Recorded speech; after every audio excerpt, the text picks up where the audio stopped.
नमस्कार, मैं मनोज कुमार। एक शख्स जिस पर उसके बड़े भाई, उसकी भाभी और उनके 4 बच्चों सहित कुल 6 लोगों पर कत्ल का इल्जाम होता है। इतने संगीन गुनाह को लेकर देश की 2 कोर्ट ने उसे फांसी की सजा सुनाई। बाद में ये मामला सुप्रीम कोर्ट पहुंचता है क्योंकि देश में अपील की जो सबसे बड़ी अदालत है वो है सुप्रीम कोर्ट। सुप्रीम कोर्ट में 3 जजों की बेंच में इस केस पर बहस चल रही होती है। तभी कोर्ट को इस पूरे केस में कुछ पॉइंट्स ऐसे नजर आते हैं जिसके बाद इस केस को एक नया मोड़ ही मिल जाता है। आगरा डिस्ट्रिक्ट कोर्ट से मिली फांसी की सजा को इलाहाबाद हाई कोर्ट भी बरकरार रखता है और बाद में सुप्रीम कोर्ट को आखिर इस पूरे केस में ऐसा क्या मिला जिसके बाद आरोपी यानी गंभीर सिंह को इस केस से बरी कर दिया जाता है। दरअसल आगरा के एक गांव में एक ही परिवार के 6 लोगों का कत्ल हो जाता है।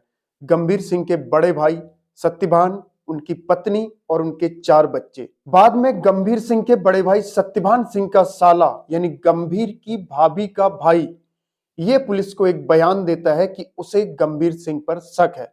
तो इस पूरे मामले को लेकर पुलिस की तरफ से जो इन्वेस्टिगेशन शुरू होती है, उस इन्वेस्टिगेशन का अंजाम ये होता है कि गंभीर सिंह को 12 साल तक जेल की सजा काटनी पड़ती है। दरअसल पुलिस इन्वेस्टिगेशन के मुताबिक गंभीर सिंह का अपने भाई के साथ जमीन को लेकर विवाद चल रहा होता है। पुलिस को इन्वेस्टिगेशन की इतनी जल्दी होती है कि वो हत्यारोपी के पास से 2 हथियारों की बरामदगी भी दिखा देती है, जिसमें एक ड्रैगन और दूसरी कुल्हाड़ी। गंभीर सिंह से गुनाह का कबूलनामा भी करवा लिया जाता है और उसके बाद चार्जशीट दाखिल होती है और इसके बाद आगरा के डिस्ट्रिक्ट कोर्ट में ट्रायल शुरू होता है। हालांकि इस मामले में 2 लोगों की गिरफ्तारी हुई होती है, गंभीर सिंह और उसका एक कजिन।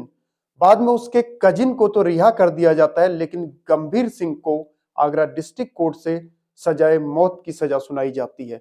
हालांकि गंभीर सिंह इस पूरे मामले में ट्रायल के दौरान यही कहता रहा कि वो बेगुनाह है। बाद में मामला पहुंचता है Allahabad high court. Allahabad high court में भी तकरीबन 2 साल तक ये पूरा मामला चलता है और बाद में कोर्ट इस नतीजे पर पहुंचती है कि आगरा डिस्ट्रिक्ट कोर्ट के उसी फैसले को यानी सजाए मौत को बरकरार रखा जाए। हालांकि गंभीर सिंह यानी कि आरोपी यहां पर भी खुद को निर्दोष ही बताता रहा, बेगुनाह ही बताता रहा। हालांकि गंभीर सिंह को फांसी की सजा तो सुना दी जाती है, लेकिन गंभीर सिंह का मामला अब पहुंच जाता है सुप्रीम कोर्ट की चौखट तक। सुप्रीम कोर्ट में 3 जजों की बेंच इस पूरे मामले को देखती है क्योंकि मामला बेहद संगीन था।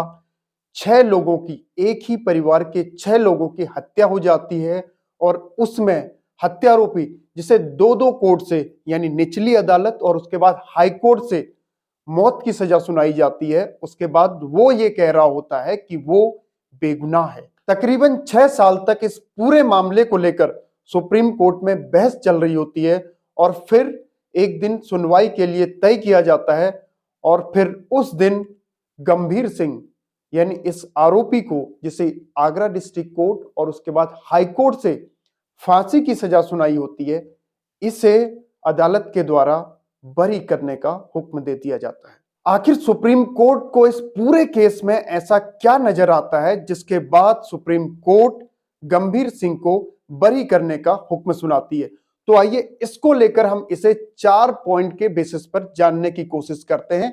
वो 4 पॉइंट जिनकी इन अदालतों के द्वारा भी अनदेखी की जाती है, पुलिस की इन्वेस्टिगेशन में भी लापरवाही की जाती है, जिसकी वजह से गंभीर सिंह तकरीबन 12 साल तक जेल की सजा काटता है। पहला पॉइंट यह कि पुलिस के द्वारा गलत रिपोर्ट सौंपना। दरअसल पुलिस की रिपोर्ट के मुताबिक 2010 में सत्यभान और गंभीर सिंह, इनकी मां का कत्ल हो जाता है। मामला प्रॉपर्टी से जुड़ा हुआ था, तो इसके बाद इनकी अरेस्टिंग होती है।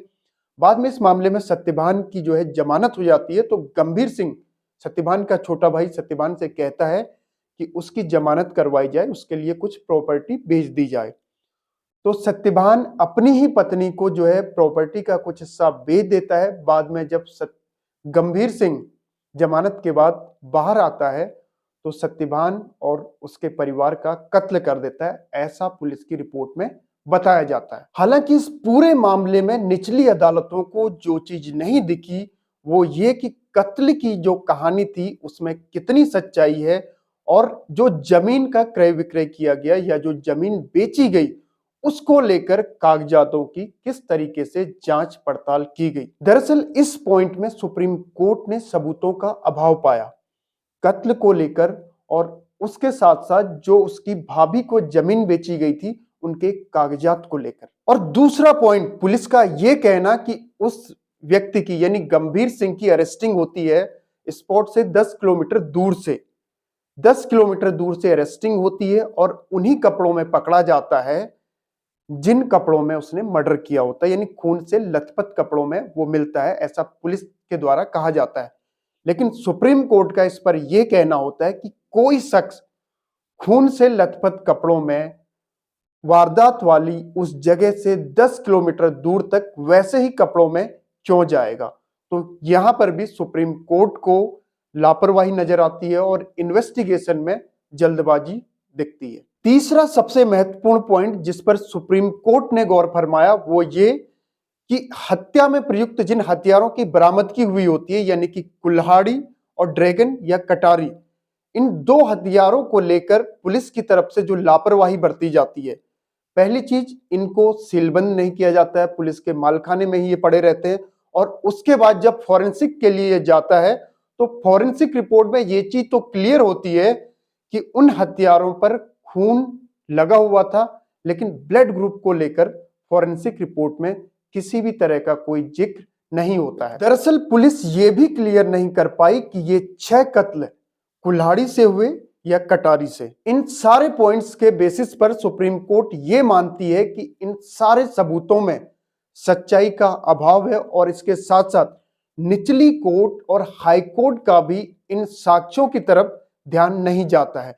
यानी इस पूरे मामले पर सुप्रीम कोर्ट के द्वारा आगरा पुलिस को कड़ी फटकार भी लगाई जाती है और यह भी कहा जाता है कि इस पूरे मामले में जिन साक्ष्यों को पेश किया गया है और जिस तरीके की इन्वेस्टिगेशन की गई है उसके आधार पर कहीं से भी कहीं तक यह व्यक्ति यानी गंभीर सिंह हत्यारा प्रतीत नहीं होता है। अब पुलिस की इस लापरवाह जांच पर एक सवाल और खड़ा होता है कि आखिर असली गुनाहगार या असली हत्यारा कौन है, क्योंकि इस पूरी वारदात को 12 साल से अधिक का समय बीत जाता है और ऐसे में हत्यारे को पकड़ना काफी मुश्किल भरा हो जाता है। पुलिस की इस तरीके की लापरवाहियों की वजह से कई बार कुछ बेगुनाह भी जेलों में चले जाते हैं और कई बार लंबे वर्षों के बाद जब वो बेगुनाह व्यक्ति सजा काट चुका होता है तो अदालतों की सुनवाई में यह तय किया जाता है कि अमुक व्यक्ति बेगुनाह था। यानी हमारी न्यायिक व्यवस्था में अभी बहुत सी खामियां हैं जिन पर काम किया जाना बाकी है।